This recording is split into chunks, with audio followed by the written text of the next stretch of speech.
and welcome back to Alice Talks Football, and welcome back to another live Manchester United news and transfer news update show, where in today's video we'll talk a little bit about yesterday's match. What did we learn from the match? We'll be talking about general Manchester United news. Ten Hag. We'll dive into some transfer news on Cody Gakpo, Frankie de Jong, Ivan Toney, Diogo Costa. We'll dive into the new contract situation. But the main sort of talking points in today's video is I want to talk about Lisandro Martinez is just shutting up the haters, basically responding to all his critics, but by putting in another brilliant performance. We will get into Lisandro Martinez and how brilliant he's been and some interesting statistics.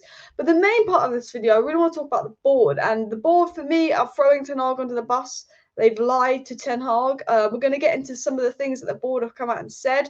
And we're going to get into some news on what the board plans to do in January. But the board put Ten Hag in the position yesterday when Maguire had to play bloody striker. Maguire had to play striker because the board were like, nah, we ain't investing. 37-year-old Marshall made us glass. There's Maguire on the bench as your striker. And for me, the board promised Ten Hag some things. And right now, the board are not delivering on what they promised Ten Hag. And Ten Hag's come out again after today's match and hinted he wants investment in January. And the Manchester United board have been disgraceful, shambolic yet again. But we will get into the board betraying Ten Hag. We will get into the Maguire playing striker, some things behind that as well. And we will get into the Lisandro news as among the transfer news, among the United news and all of that. So I want to ask you people to, first of all, please do smash that like button if you have not already. And of course, subscribe down below if you're new. Today's video is sponsored by my favourite footballing app, the One Football app. There will be a link in the description to download the app, or if you're watching live, a link pinned in the live chat to go and look at it. And as you can see, I'm on the One Football app, and I've scrolled into the Manchester United section here. And it talks about Cody Gakpo. There's some news coming up for the Villa game at the weekend already. There's, the lineups, what to expect to see. There's some news, general, Paul Scholes. And Paul Scholes, after me, he's a terrible pundit. Some of the crap he was talking about De Gea yesterday. Talking about Garnacho over Sancho. Interesting question for you people. Garnacho or Sancho right now on the left wing? Who would you rather play? Because I think Sancho, he's in trouble as well. The cute video of obviously, Garnacho asking Ronaldo if he could do a celebration. You got to have to admit, Garnacho's in love with Ronaldo. Like, he's actually in love with Ronaldo, and all of that. And there's just loads more articles, I can load more and more. I mean, PK retiring, who did actually play for Manchester United. A lot of people do forget that Gerard Piqué was once a United player. So, obviously, I just want to say, do make sure you check out the One Football app if you haven't already. There's a disgraceful story here about Manchester United having anti-Glazer banners removed from the stadium.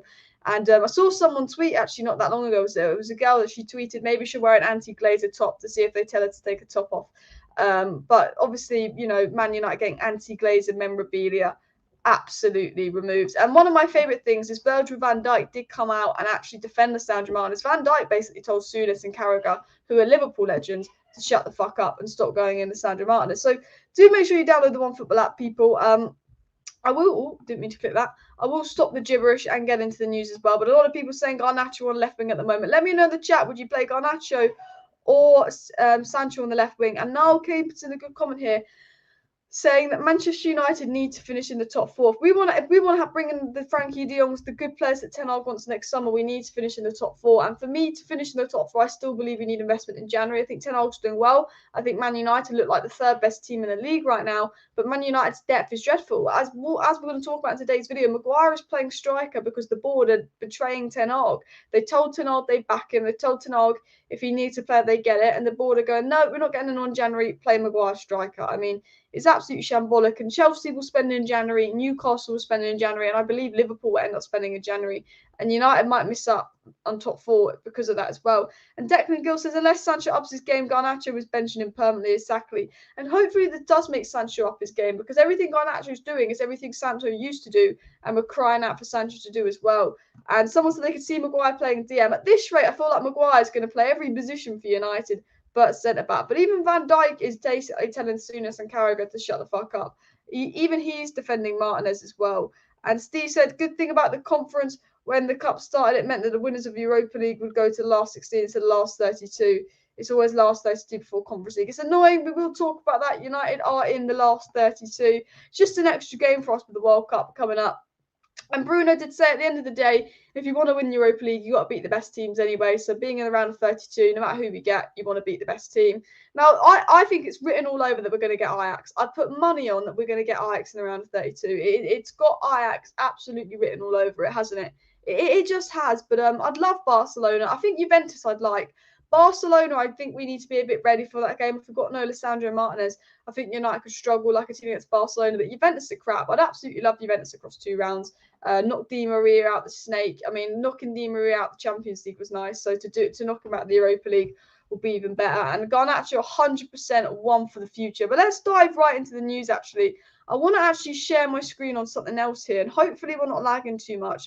But you know what my Wi-Fi is like? I don't know why. Like, when I went live last summer, it was fine. But all of a sudden, my Wi-Fi's gone shit. But I want to talk about Lisandro Martinez effectively just basically putting Souness in his freaking places. Here's a statistic for you. Manchester United have not conceded a goal from open play in 12 hours, 46 minutes and 15 seconds in all competitions, aka since the Man City game. Since the Man City game, we've not conceded a goal in open play. Now, you have to give, that is brilliant. That is absolutely brilliant, people. Like, that is like 9 matches where we've not conceded a goal from open play. And I'm going to tell you something about that. Every single one of those matches, 2 players have started. One's called Casemiro, and the other one's called Lisandro Martinez. And you have Souness come out and say still he doesn't rate Lisandro Martinez, and still Lisandro Martinez will struggle because of his height, and still Lisandro Martinez will be found out. But let's actually use our brains, Souness, and go, last season, Manchester United had their worst ever defensive record in the club's Premier League history. Worst ever defensive record in the club's Premier League history. Shocking last season. Absolutely shocking. The defence was the worst of it all because the defensive record had never been that low for United last season. That was the worst ever defensive season in United history. And all United do is bring in a 5'9" centre-back called Lisandro Martinez, and we've gone from the worst defensive record in our history to going on one of our best ever defensive records, to going 12 hours and 46 minutes without conceding a goal from open play, from keeping regular clean sheets.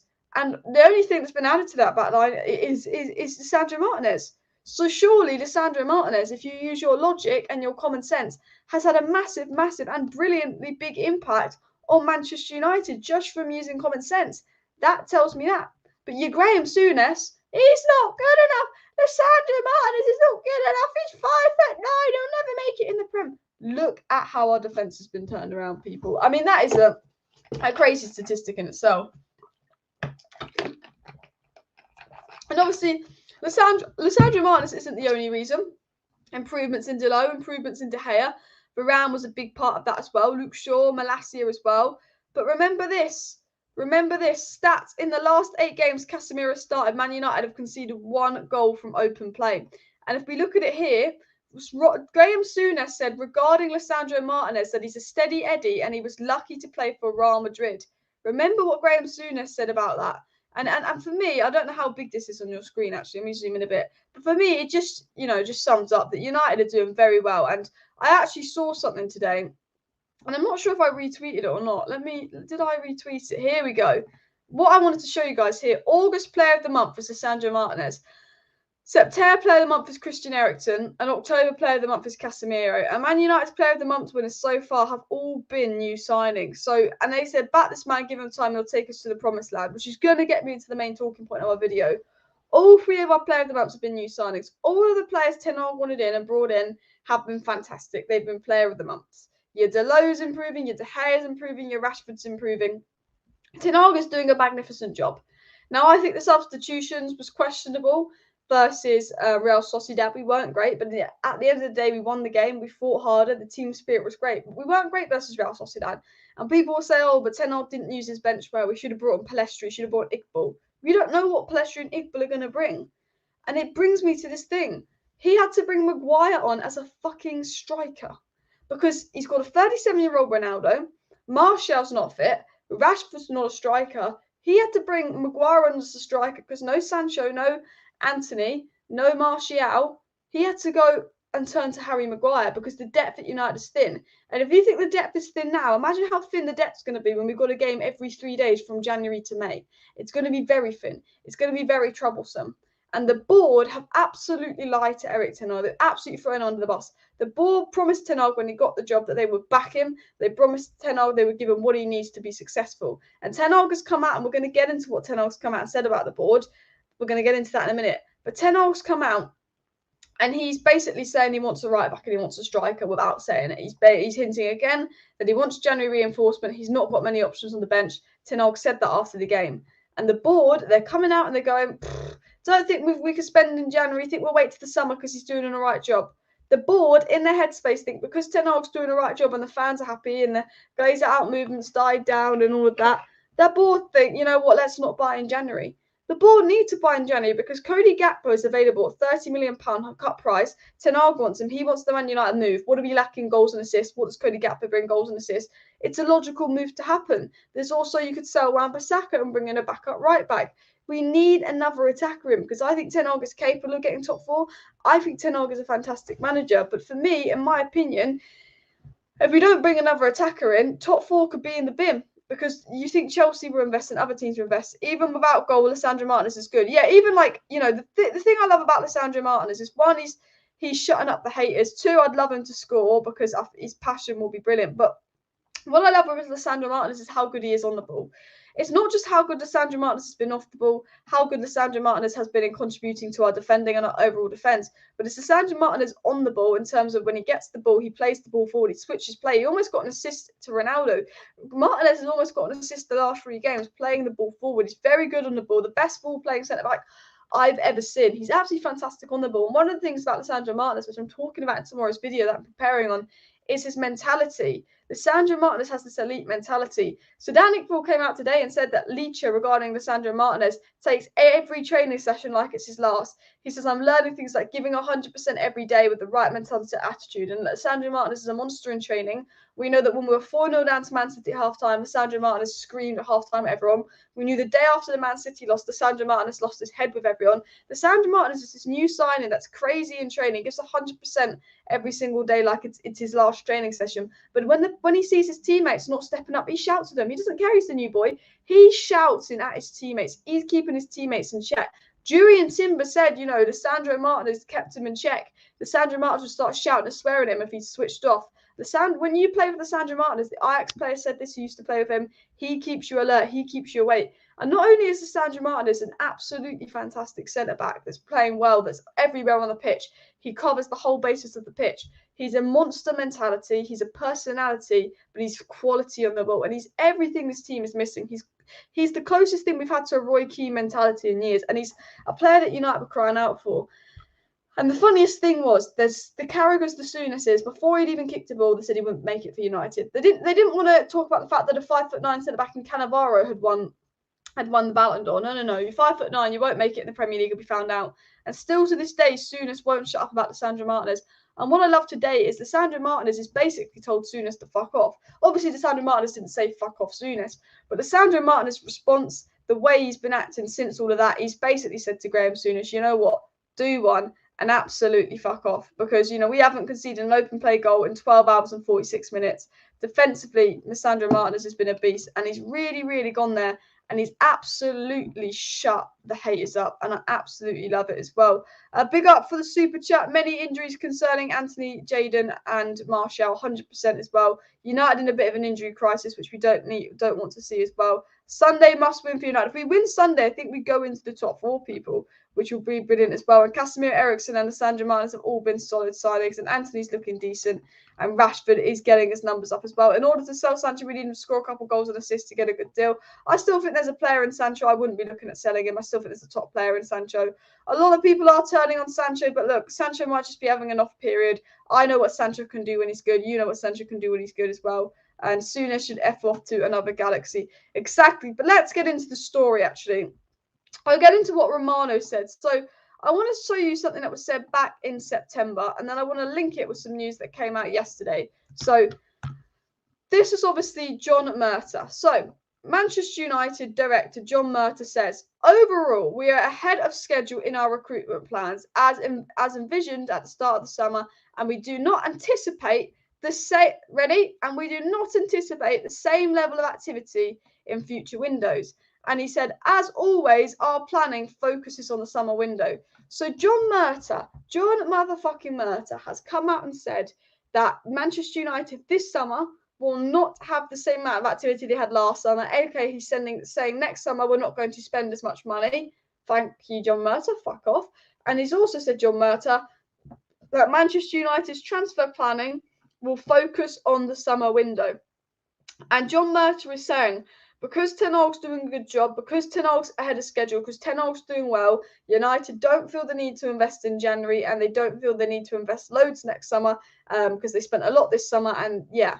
So this is John Murtough basically saying, because Ten Hag looks like he's going to get top four, because Ten Hag's made us solid, and because the board only care about top four and the owners only care about top four and not winning things, they're going to give Ten Hag, if Ten Hag gets top four and is looking good, they'll give him the bare minimum in January and the bare minimum in the summer so they can spend less money and reap in top four. That's essentially what I'm seeing it as. They are saying our planning will focus on the summer. And he said that we won't be spending as much, we're ahead of schedule. And they're using the fact that Ten Hag is doing well at the moment as an excuse to spend less money next summer, as an excuse to not spend in January. And as I want to go back, Ten Hag had to play Maguire as a striker today, or yesterday, because he had no one on the bench. Fred, Toney and Maguire were coming off the bench for United when they need a goal. That's how poor our squad is. That's how thin our squad is. Fred, Toney and Maguire were Manchester United's 3 subs. I think there was another sub as well. Who else came on? Someone else came on as well. But Rashford. They were our 4 subs when we need a goal. That is dreadful. That is absolutely dreadful. There's an opportunity to get top 4. And if you get top 4, there's more money. And their board are just saying, no, we're focusing on the summer. And Ten Hag has been absolutely hung out to dry by the board. Ten Hag has been lied to by the board. The board have absolutely betrayed Ten Hag. Because when Ten Hag took on the Manchester United job, he said, let me know what the quality's like, guys, because we've just got another notification saying the Wi-Fi is crap. So just hopefully the quality's not too bad. But we've got, Ten Hag basically saying to the United board, Ten Hag said to the United board, I will take the job if you back me. Ten Hag said to the United board, if you promise to sign the players I want to sign, sell the players I want to sell, back me, let me have a full say of the new contracts and all those situations. Ten Hag said he's upset the job. So the board lied to Ten Hag. They said, well, you can bring in whoever you want, you can sell whoever you want, you can do the new contracts, bish, bash, bosh, whatever you want. The board told Ten Hag he'd get the full backing. The Glazers come out and they leak this PR news that we're going to buy this player in January and that we're going to buy this player in January. And they're telling Ten Hag they'll back him no matter what. And a news article came out yesterday by Disco Mirror saying the board are willing to back Ten Hag no matter what. And then you really get your John Murtough basically say, because we at Ten Hag get a big summer this summer, we won't spend in January and we're going to spend a lot less next summer. No, you should be thinking of, oh my God, we gave Ten Hag a big summer. Look at his new signings. Look how Casemiro's setting. Look how Anthony's setting. Look how Eriksen's setting. Look how Martinez is setting. Look at how good all Ten Hag's new signings have been. If you're the board, you look at Ten Hag's new signings, you look at how good they've been, and you go, let's invest in him fully again. Because this is the man. Like Erik Ten Hag, convinced of it, is the man to take Man United back to the top. Erik Ten Hag is the man that knows what he's doing. He can more than happily take United back to the top. But the board, they don't want to listen. They don't want to listen one bit. They want Ten Hag thrown under the bus. They don't want to spend money on him.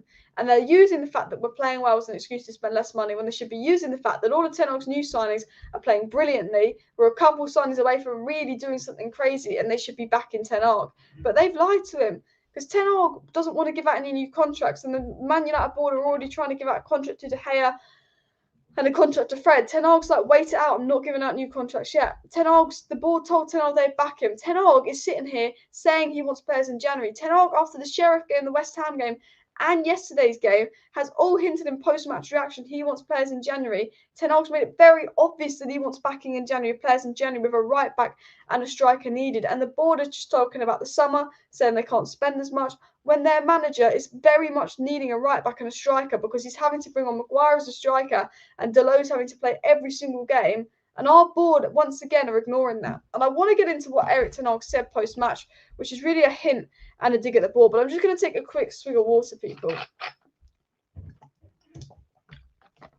Fred is better than people think. I agree.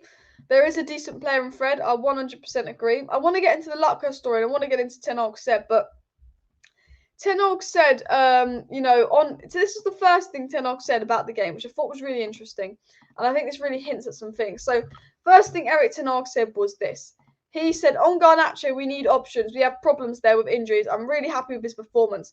But basically, Ten Hag said after the match, we've got problems there, with injuries. We need options. Ten Hag said, we need options. We've got problems there. So after today's match, yesterday's match, Ten Hag is coming out saying, we need options. We've got problems there. After Sunday's match, Ten Hag comes out publicly and says, yes, we need another right back because we've got loads of games coming up. And while Delon and Luke Shaw are looking good, we need options because of the amount of games coming up. So in the space of a week, Ten Hag said we need options. We have problems there in attack. And then Ten Hag also said we need another right back in the space of a week. We know when we played Real Sociedad the first time after the Queen died, Erik Ten Hag again said he said, I want investment in January if the right player's there. I'd like to get a player in January if the right player's there. So we know Ten Hag wants investment. We know Ten Hag is desperate for investment. And Ten Hag's been in contact with Gakpo. Ten Hag's trying to get something done for Gakpo. PSV have basically told United that they can get Gakpo for a cut price, £26 million, because they need to sell him to solve financial issues. Gakpo's ready to make the Man United move. Ten Hag's ready to sign Gakpo and actually potentially let Ronaldo go. And the Man United board have kind of made up their mind on that. The Man United board are kind of like, no, we control this. No, we're not bringing Gakpo in. We're not selling Ronaldo. Ronaldo's commercial value, too big, bish, bash, bosh. And the board, I feel like already are frustrating Ten Hag. The board are frustrating Ten Hag. They're annoying Ten Hag. They're throwing Erik Ten Hag under the bus because he's doing a great job, but he does not have the depth. As I said, Maguire, I can say it again, and I've said it before and I can say it again. Maguire coming up as a striker, it just says it all. And I want to get into Samuel Luckhurst's story here, people, so just bear with me a second.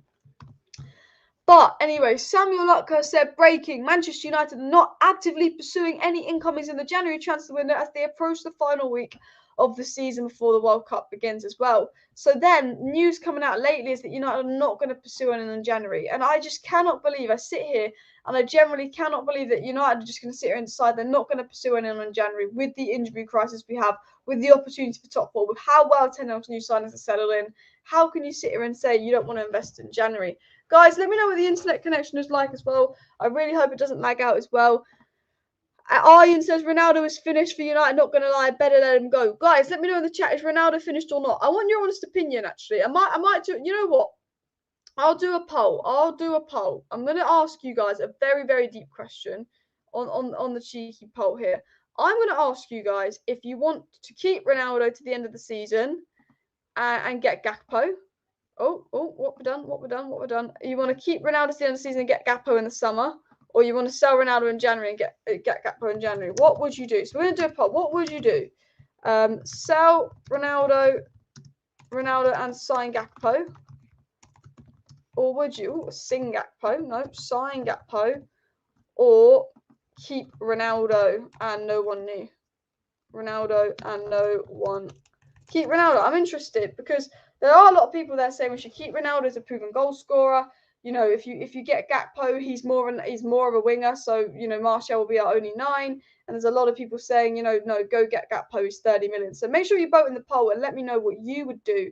Would you sell Ronaldo and get Gakpo, or would you do nothing in January? Because what we know is right now that United are unlikely to buy in January, and the only thing that can happen, which would make United spend in January, is if Ronaldo leaves, United might invest the money in Gakpo because he's available at a cut price. And it was said by Romano, it was said by David Ornstein, that if Ronaldo leaves, United are likely to invest. But we know from the board that United don't want to invest. We know from the board that United are unwilling to invest. But we know from reliable sources that if Ronaldo leaves, if Wan-Bissaka leaves, we could invest in January. But we know right now United don't plan on doing anything in January unless someone leaves. Although Manchester United are desperate for Frimpong, I say United are desperate, although Ten Hag's desperate to get rid of Wan-Bissaka, who's causing him some issues, and get him Frimpong, guess what the board said? You never guess this, guys, you will guess this. The board said to Ten Hag, if you get rid of Wan-Bissaka, you can have Ethan Laird on loan. That is what the Manchester United board said to Ten Hag. If you get rid of Wan-Bissaka, you can have Ethan Laird on loan. No, if you get rid of Wan-Bissaka, you should be getting Ten Hag in a top right back to challenge Diego Dalot. Enough of this Wan-Bissaka on loan bullshit. You get rid of a player, you bring who Ten Hag wants in. The board are an absolute joke, an absolute waste of space. They've really wound me up. I look at Ten Hag, fantastic manager. I look at Souness, Casemiro, Ten Hag signings, fantastic. And I see Man United fans getting their anti-Glazer banners removed. I see the board telling Ten Hag, apparently according to Samuel Luckhurst, if you want to get rid of Wan-Bissaka. You can recall Ethan Laird on loan. We're not buying a right back in January. The board is sitting here stubborn with, we won't spend in January unless we have to. And the only way they do is if Ronaldo leaves in January, because they cannot leave Ten Hag with Martial as his only striker. That is criminal. And Ten Hag was promised backing. And Ten Hag sees that Gakpo is begging to come. Gakpo's available and will be £30 million in January. He's playing insane. And Ten Hag is like, that's a player I want, and that's a player that wants to come. And this is an easy deal to do. Gakpo in January attacker. And the board is sitting there saying, no, we're not going to even try and get Gakpo. Even though Cody Gakpo's got the most goal contributions in Europe. Even though Cody Gakpo's been absolutely insane and available at £30 million. You think a player begging to come to United for £30 million with the most goal contributions in Europe when United is screaming out for attacking depth, you would surely think, okay, this ball going to back Ten Hag. And like they told Ten Hag, they back him when he got the job. They're sitting there saying, no, you can wait till the summer, Ten Hag. And they've told Ten Hag in the summer, if you want to spend, you can't spend as much as you did last summer. Ten Hag wants goalkeeper Diogo Costa. Ten Hag wants a striker to replace Ronaldo. Ten Hag wants Frankie de Jong. And Ten Hag wants a backup right back. And Ten Hag wants those 4 players delivered in 2023. I reckon we'll get 2 of those players delivered because the board have let them down. I wouldn't be shocked if the board said to them all, try Maguire, set striker again, see if his value goes up. I wouldn't even be shocked. I wouldn't be shocked because the worst thing is, and this is the title of the video, is they're making this decision behind Ten Hag's back. You know, we know they're making this decision behind Ten Hag's back because Erik Ten Hag is coming out and saying after games, yeah, we need more options. Ten Hag said about the right back and about the attackers after the last 2 games in the last week, we need more options there. But if the board have decided they're not going to spend in January, when Ten Hag's coming out saying we need more options, it's obvious the board have had a meeting behind Ten Hag's back and not deliberately decided that they're going to undermine Ten Hag in January and not spend it. And for me, it's an absolute joke. Guys, please do smash that like button if you have not already. Of course, subscribe down below to Alice Talks Football and share the video. Remember, this video is sponsored by the OneFootball app. There's a link in the description. There's a link pinned in the chat to check out the OneFootball app if you do want to stay up to date with footballing news as well. And Ten Hag knew the incompetent board, then he should be good enough to get the best out of the available players. This is the thing about Ten Hag, and this is a good point by Luman. Ten Hag knew the Manchester United board were incompetent. Ten Hag knew the Manchester United board was stupid. I'm sure he knew that because when Ten Hag took the job at United, he made some serious demands. And he said, I'll only take the job if you do this, this, and this. Ten Hag's aware of the United board. But the good thing about Ten Hag is he gets the best out of our current players. Look at Rashford. And my favourite thing about the whole Rashford situation is Rashford is heading the ball, people. Marcus Rashford is using his bloody head. I've been crying out for so long. Rashford, head the fucking ball. I love Rashford, but he just used to never use his head. He almost scored 2 headers against West Ham. Rashford's heading the ball. Rashford's scoring heading. You've got to give Ten Hag credit for that. Rashford's positioning is better. Rashford's confidence is better. Garnacho's coming on and looking great. Fair play. But Diego Dalot, with Rashford, okay, we all knew Rashford had it in him. With Rashford and Luke Shaw, who've been very good this season, we all knew Rashford and Luke Shaw had that in them because we saw it under Ollie. But with Dalot, we never saw what Dalot had in him. We said there's probably a player in Dalot, but we never saw what Dalot could do until this season. Ten Hag's brought the Rashford and Luke Shaw that we knew were around back. But what Ten Hag's done is he's developed Dalot into a miles better player. Martial looks like he's being brought back. You know, he's developed Dalot into a massively better player. You know, Toney looks better when he comes on as well. You know, you have to give Ten Hag credit for that. You know, we might not get the new signings in, but at least we know he'll make the most out of the players we have. And when you've got a manager player like Ten Hag that is making the most out of the players we have and making all the players we have find form, you know that this squad isn't good enough because, you know the squad is still not perfect despite how good they're looking and the coaching of Ten Hag. You know that the squad isn't good enough. We know the squad isn't good enough, and we know Ten Hag needs backing. But the question is, the board, as I said, they don't want to back Ten Hag, and it's very, very frustrating. Keep smashing the like button, people, as well. Until the board and players back Ten Hag 100%, Man United, Ten Hag 100%, Man United will always have major problems. I agree. I think one of the biggest problems going on in and around Manchester United at the moment is that, the board haven't consistently backed Ten Hag, or any manager post Sir Alex Ferguson. If you don't back a manager, there's going to be problems. 100%. There's going to be problems if you don't back the manager. And, for me, I think Ten Hag did get backed in the summer, but I don't see Ten Hag getting backed in 2023 because he got back well last summer. And if you look at United's transfer winners in general, United seem to have this rhythm of they will go and spend a load of money one summer, and then the next summer they'll do nothing, and then they'll go and spend a load of money the following summer, then the next they'll do nothing. Because Man United went out and spent a load of money last summer, I don't think they're going to do much this summer. And I've always said this: we cannot succeed with this board. It's just them doing crap after doing crap after doing crap.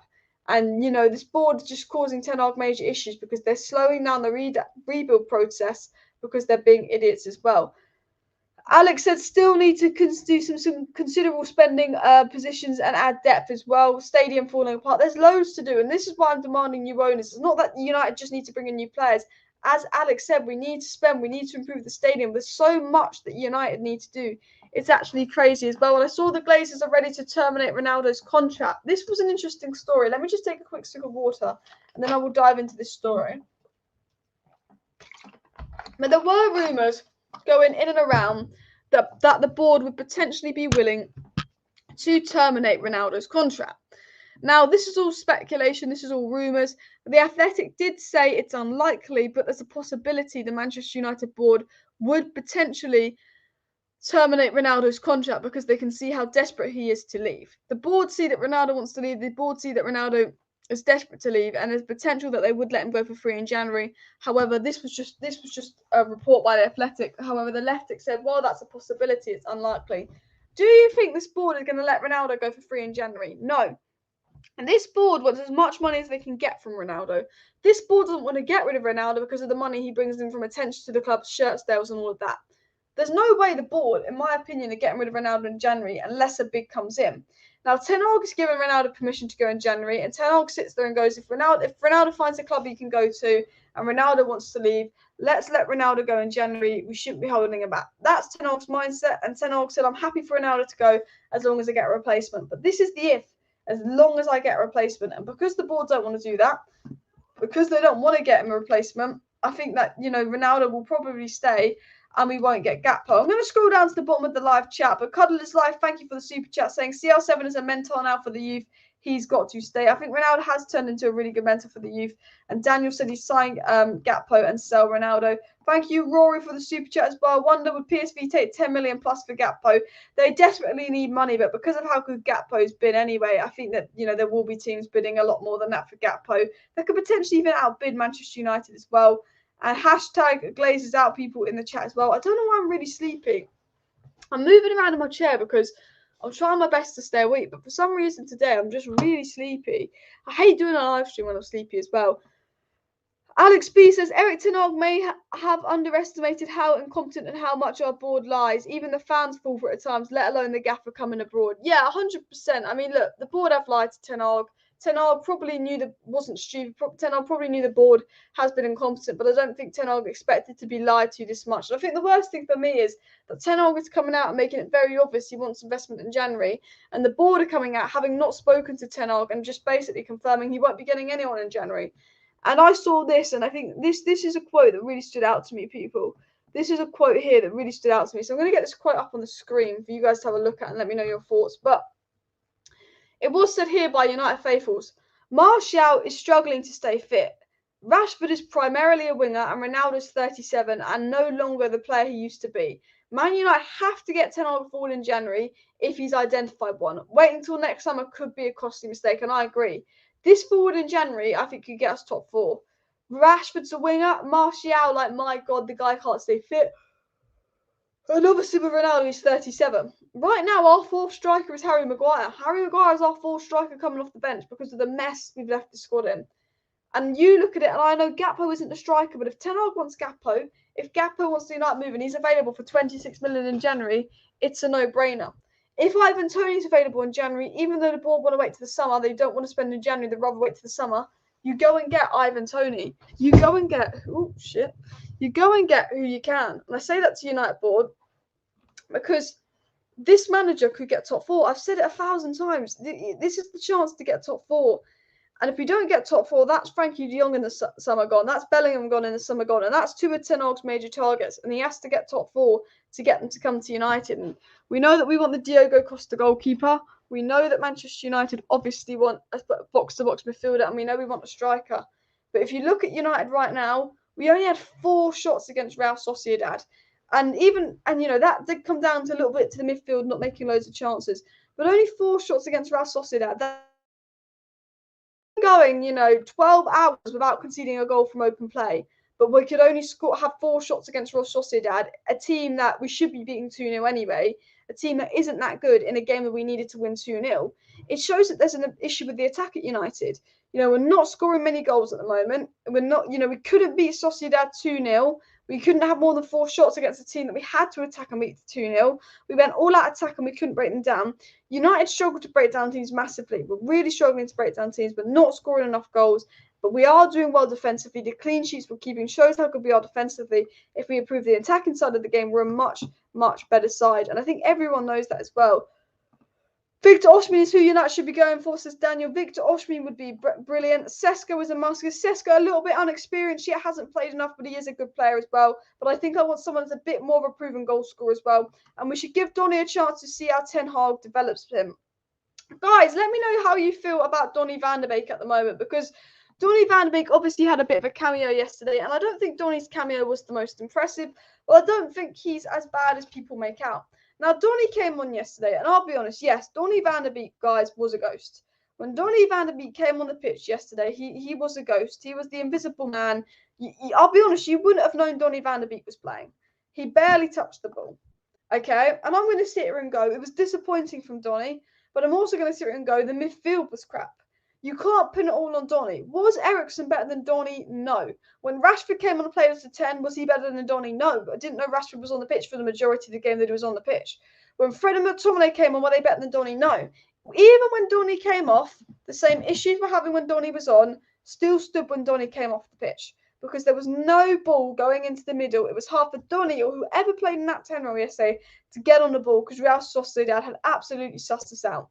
So I could sit here and I could say Donny was crap and all of that, or I could sit here and go, Donny got his first start in 11 months. He's not match sharp, and it's not like someone came on in his position and shone him up. It was one of those games where we weren't playing that way. We were getting beaten in midfield, and whoever had played in the 10, whether it had been Bruno, would have been Donny, would have probably had a shit game. So I sit there and go, Donny van de Beek's not finished. There's still a player in Donny van de Beek. I believe in Ten Hag to get it out of him, but I would say he was disappointing. It doesn't take a genius to tell you Donny van de Beek was disappointing yesterday. It doesn't take you a genius in the slightest to tell you that either. But he was. But I still believe there's a player in there.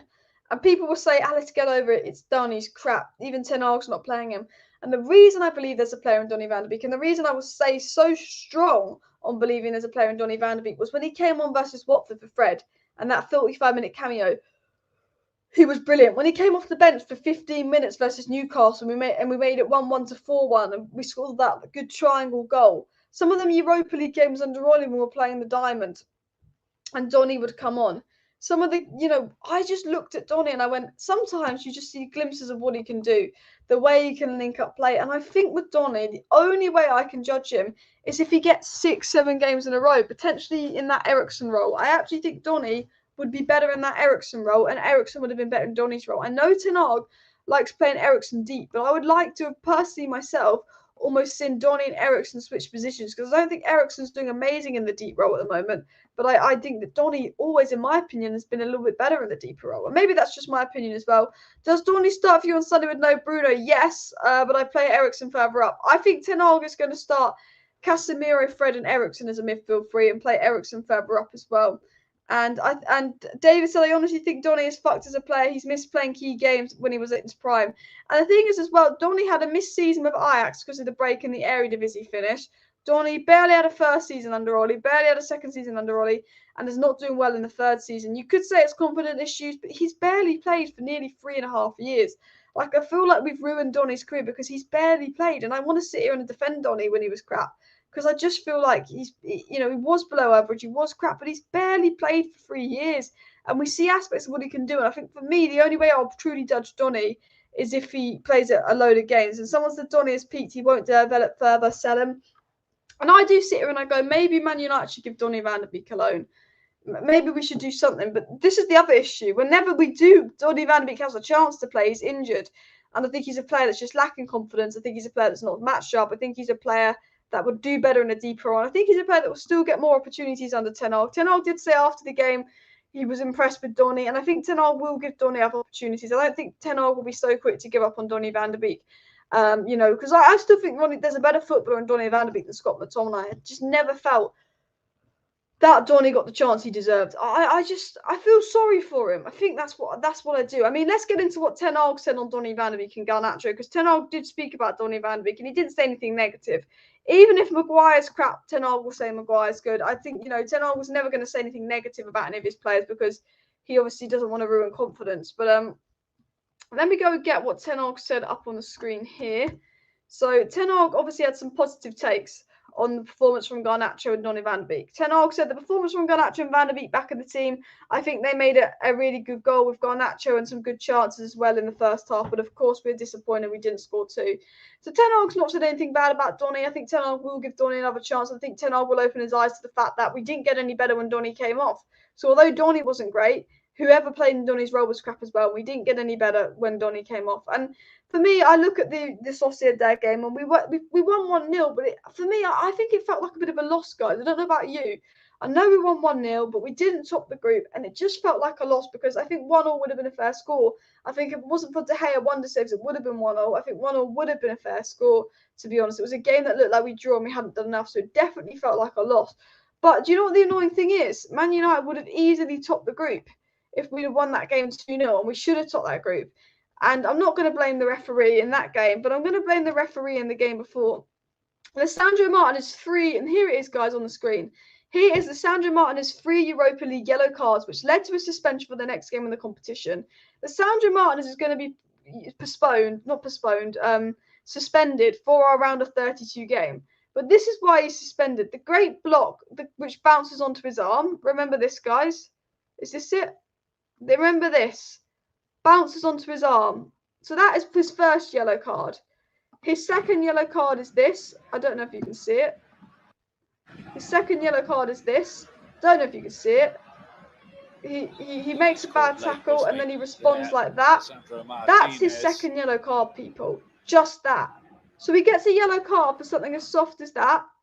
And then his third yellow card is for this really good challenge.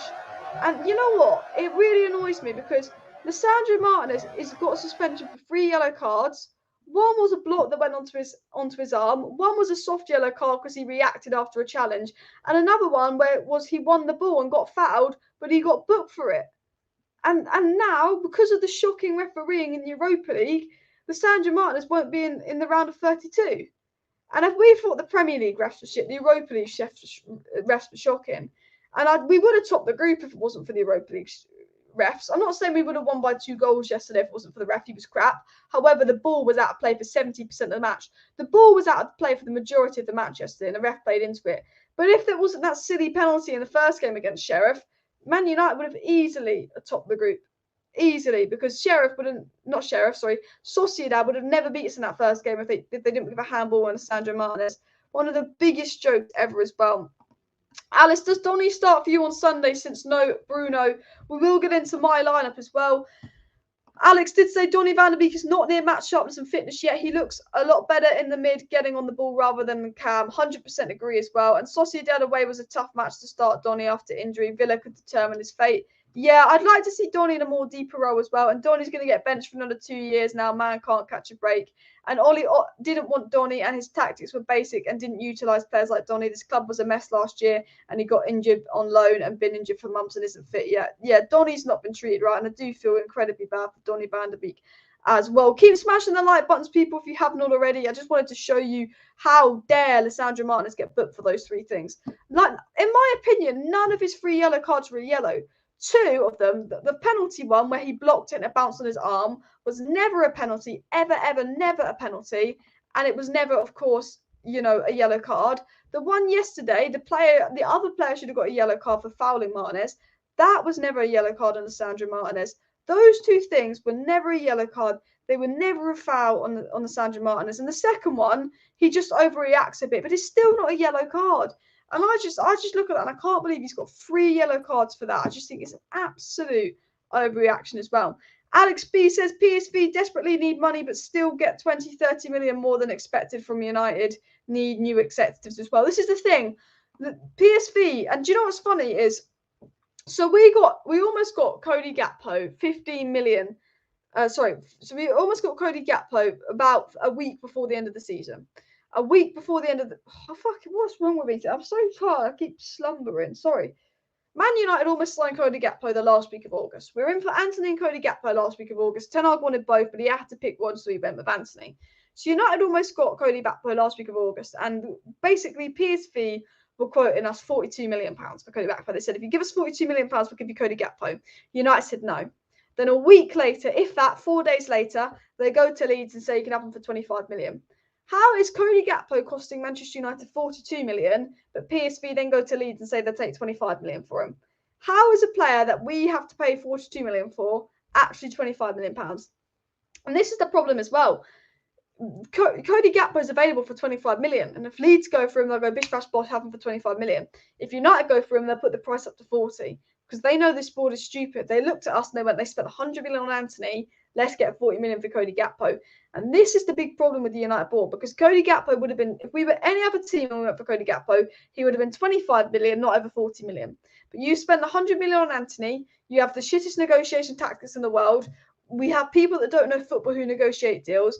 We are known for spending careless, reckless money, and people know we have money. So teams mug us off. Even though I support United, if I was the owner of Newcastle and United, I don't know, went in for Bruno Guimaraes, and I was willing to sell Bruno Guimaraes for £50 million because maybe he had 1 year left on his contract, and, you know, PSG going for Bruno Guimaraes, boom, I accept PSG's 50 million bid. But if United going for Bruno Guimaraes, I'm saying 100 million because I know United would be the team that would pay 100 million. And this is, again, something that's costing us incompetence of the board yet again. Always costing Man United because the board is stupid. The board is incompetent. Might as well get João Felix. I don't think we should get João Felix. I don't think he's a proven goal scorer. I don't think he's what United need. And that's just my opinion. I think he improves. I think he's a good player. But I've never been a big João Felix people as well. And I am a bit sleepy, so I'm sorry if I slurred my words a bit there and it didn't make sense for bits. But Donny is not De Jong, but it would be nice to see if you contributed. I'd like to see Donny in that De Jong role just because I think he knows what Ten Hag is about and was trying to do. And Khan said that Gakpo doesn't fill in with confidence, which is interesting. I think with me, I like Gakpo, but he is very similar to Rashford. My ideal January signing would be Osimhen, but that's not realistic. If I was United, I'd put the money in for Ivan Toney. I think Brentford would sell if we offered. I generally think right now, if Ten Hag wanted him and we went to Brentford with £50 million, they'd give us Ivan Toney. I think £50 million for a team like Brentford. I think they'd give us Ivan Toney if we went to Brentford for £50 million in January. But I don't think United will do that. And in fact, I know United won't do that. Again, De Jong might be available in January. Barca don't want him. I think if we went to Barca for 60 million with De Jong and we look like we're going to get top four, we could maybe get De Jong in January. But I think United won't do anything in January unless Ronaldo goes. And if Ronaldo goes, it's going for someone that's 20 million. You know, although Osimhen and Ivan Toney are your long-term Ronaldo replacements, I know if Ronaldo goes, the board will, you know, they'll just do something stupid. Alex B says our executives aren't respected. City have more money than us and get better deals done than us, and Liverpool spend smarter than us. Exactly. Man City getting 45 million for Jesus with 1 year left on his contract. 50 million for a player who barely played for them last season with 1 year left on their contract. Man City got, and they got 30 million pounds for Zinchenko, the left back who barely even played for them. Man City's second choice left back and second choice striker who only had 1 year left on their contract that barely played for them. They got nearly 80 million combined. Whereas Manchester United couldn't even get 10 million for Eric Bailly, so he had to go out on loan. We couldn't get 10 million for Telles, so he had to go out on loan. Doesn't that tell you a lot? Doesn't that tell you a lot about United, how we can't sell any of our players, but City can sell their BTEC players with 1 year left on their contract for 3 times more than us? Because teams know that Man United are desperate to get rid of Bailly and Telles off the wage bill, so they'll go and say, "Yeah, we'll take him on loan. Yeah, we'll take him on loan," because they would rather get him on loan and not spend the money, and they know United will cave in. And that is a big problem as well. Dean Henderson, you know, you see Ramsdale last season. Ramsdale was playing for Bournemouth or Sheffield United or someone. Who was Ramsdale playing for when Arsenal brought him? Sheffield United, wasn't it? Sheffield United had been relegated. Ramsdale was a Sheffield United player, and they still managed to get, like 50 million, 40 million from Arsenal for him. Brighton get 50 million for Ben White, 50 million for Cucurella. you know. But United, the funny thing is, if Ramsdale gets relegated and Sheffield United can get 40-50 million for him, why can't we get that kind of money for a player like Dean Henderson, who's a young up-and-coming goalkeeper? You know, why can we only get a loan for him? And that again is because the United board is absolutely incompetent at getting deals done. Absolutely stupid. It honestly, it does my head in, people. Does my head in. And then the worst part is it's buying players. Anthony 100 million. And this isn't even because the board's incompetent and, you know, and they charged us 100 million for Anthony because, you know, they wouldn't have charged anyone else 100 million for Anthony. It's because the board could have got Anthony for 40-something million. Anthony, guys, was generally available for 40-something million in March. It's not March, in May. So Ten Hag bear in mind, Ten Hag in April gave his transfer list. In April, the board knew we wanted Anthony. But the board was so focused on De Jong, and the board's plan was, we'll get De Jong, we'll get Malacia, and we'll get him a centre-back, and we'll throw him under the bus and not spend that extra money on an attacker. Then we lost Sorensen to Brentford. Then the Glazers out pressure came in, and then they decided to get Anthony. They were never going to go in for fucking Anthony. Because if they were going to go in for Anthony earlier, he would have been playing up, begging for that move, like he did. They were never going to go for Anthony until the Glazer out protest happened, until the shit happened. The board were never going to go for Anthony. The plan was to never get him. Because if the plan was to get him all along, why wouldn't they have gone for him in May when he would have cost us £40 million? So the board, you know, think we won't spend, and then they realise they have to spend because of the Glazer out protest, because of everything going on, and because they look at the depth of the attack and go, okay, shit, United need an attacker. So then they have to spend 100 million on Anthony. So not only can't we sell players and get mugged off for selling players, but get mugged off for buying players because we're idiotic enough to take so long on deals that we have to pay extra.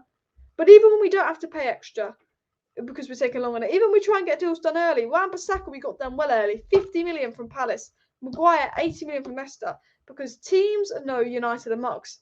Man City can get players done for good prices. Man City can get good deals done when they have more money than us, because teams know if they ask for a fortune, United will cave in. Look at Barcelona. De Jong was going to come. You know, I know we're winding up saying, oh, look at De Jong in the Europa League. De Jong was not going to come if he got his wages sorted. And Barcelona were relying on United to pay De Jong's wages. And what actually happened with De Jong and United wasn't about the Champions League football. It was about Barcelona waiting for United to cave in and pay De Jong's wages, because De Jong wouldn't move unless his wages were sorted. And De Jong's agent stood on that stance. And Barcelona obviously expected United to cave in because they saw we were desperate. And we actually didn't, for a change. But even Barcelona were trying to play us to get another 17 million for De Jong. And if you don't believe me, United went to Barcelona, agreed a deal on a fee for Frankie De Jong, got the deal 99% done. Frankie De Jong's agent had told United De Jong would be willing to join when he sorts his wages issue out. And then United find out, actually, the wage issue is because Barcelona want another 17 million from United and won't pay it. And, you know, Barcelona thought United was stupid enough to pay it. And again, that for me, that cost us De Jong. The board cost us De Jong. The board cost us Gakpo, because if we'd have got Anthony for 40 million, we'd have the funds to got Gakpo on top of Anthony, who Ten Hag also wanted. The board has cost Manchester United a lot. We need Lucas Paqueta over Bruno. I mean, look, I like Bruno as a good player, and Bruno, he was playing on the right yesterday as well. Do you want Sanchez from Brighton or take Raya? Both good Spanish goalkeepers. I would take Raya as backup for De Gea. I prefer Sanchez to Raya, but they're both solid as well. I still can't believe De Gea wasn't picked for Spain. I understand why he wouldn't start De Gea for Spain, because he wants a goalkeeper with a different style. That's fine. That's fine. If you want a goalkeeper with a different style, that's fine. But to pick 5 goalkeepers for Spain, one including Kepa, who's barely played, and not De Gea, for me is an absolute joke as well.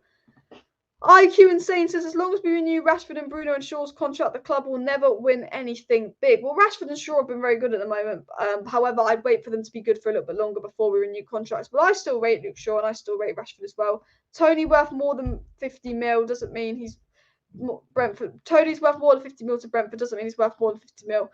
I think 50 mil is a fair price for Toney, but I think Brentford, they'll see, you know, United gave all this money for this player and all this money for this player, and you look at the striker market, there's not many good strikers out there.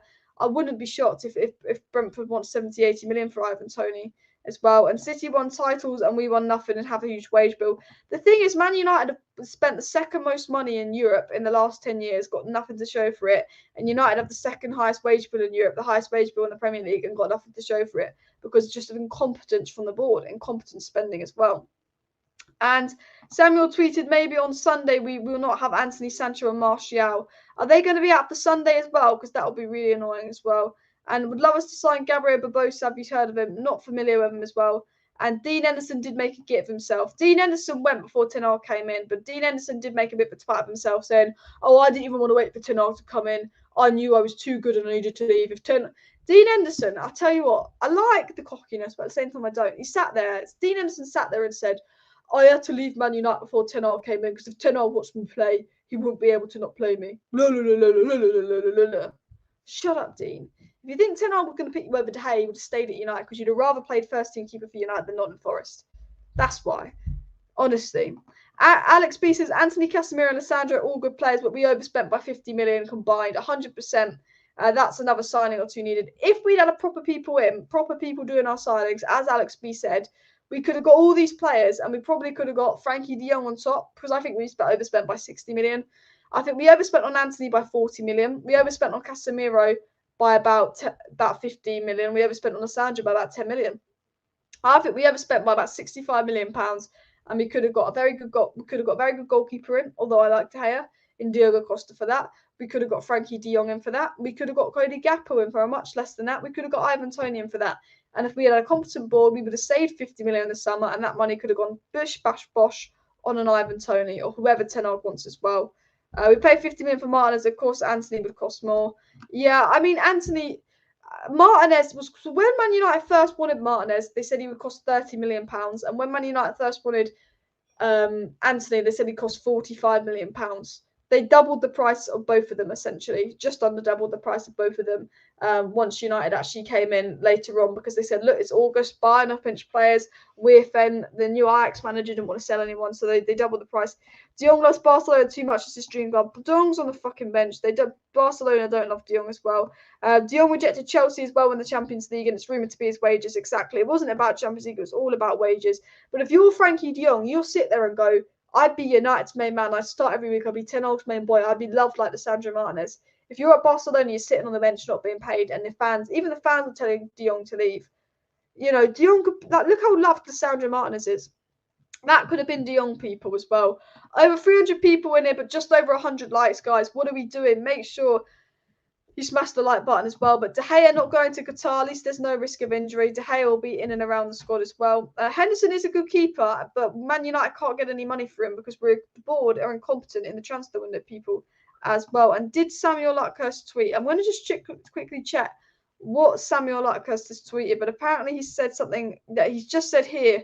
This is interesting news, and this is bad news because, you know, Maguire will have to come on as striker again as a sub. But Manchester United could still be without Jadon Sancho, Anthony, and Anthony Martial against Aston Villa on Sunday. You're taking the fucking mick, aren't you? You're taking the mick. That is a big, big loss. That is a big loss. Look, tomorrow's video, what I'll do is tomorrow in my video, I'm going to get all the news up that we need in tomorrow's video and do a video on what the lineup will be tomorrow versus Aston Villa and all of that, because Anthony's injured, Sancho's ill, and Martial is fucking always injured. Then we'll do a video on what I think the lineup will be tomorrow. I'm going to wait until tomorrow for more team news to come out. So I just want to quickly say, people, make sure you smash that like button. And of course, do subscribe down below if you're new, because there's a video coming out tomorrow morning about Lisandro Martinez's crazy beast mentality. And then tomorrow evening, there'll either be a live stream or a video, depending on if I get time, because I am out tomorrow evening because it's Saturday night, all about match preview and that. So do subscribe for that as well. But we need Toney or David. A lot of people say Maguire and Phil Jones as forwards. At this rate, Maguire's going to be starting as a striker. Like, we are so thin. At this rate, we might as well go, Harry Maguire. You want to be striker for United? You want to start striker, Harry? I honestly see that happening. Because this club, man, it's a mess at the moment, isn't it? It's not a mess in the sense of it's going well, Ten Hag's going well, the new signings are going well. The higher up thing, lying to Ten Hag behind his back, betraying Ten Hag, not buying anyone in January, the bench, the depth. We're in a really good position with a really good manager, and we're not utilising it because we're not ambitious. And at the end of the day, it's such a shame. For me, I think it's a shame, and I think Ten Hag deserves better from the board. But look, we've got loads and loads to talk about. The Lisandro Martinez beast mentality. Lisandro Martinez basically shutting up Souness and all of that. But I am going to end the live stream here, people. I just want to big up everybody for joining in. Big up Daniel, big up chat, who said, do you think Ronaldo will be sold in the summer? I do, Daniel. But I want to say I will be back tomorrow morning with a video about the Lisandro Martinez mentality change going in the dressing room. And tomorrow there'll either be a live stream or video on the Aston Villa news as well. So do subscribe for that. Do smash a like on the way out. And of course, guys, before you leave the live stream, link pinned in the chat, link down below to go and check out the OneFootball app. It's completely free to download. All the news and footballing news you need will be on the OneFootball app. So make sure you check the link pinned in the chat and the link in the description, because if you want to stay up to date on all the news we spoke about in today's video, I got 99% of it off the OneFootball app, people. So big up everybody. Still confident, says Marseille, 2-0 win, and in Erik Ten Hag we trust. See you next time, and bye.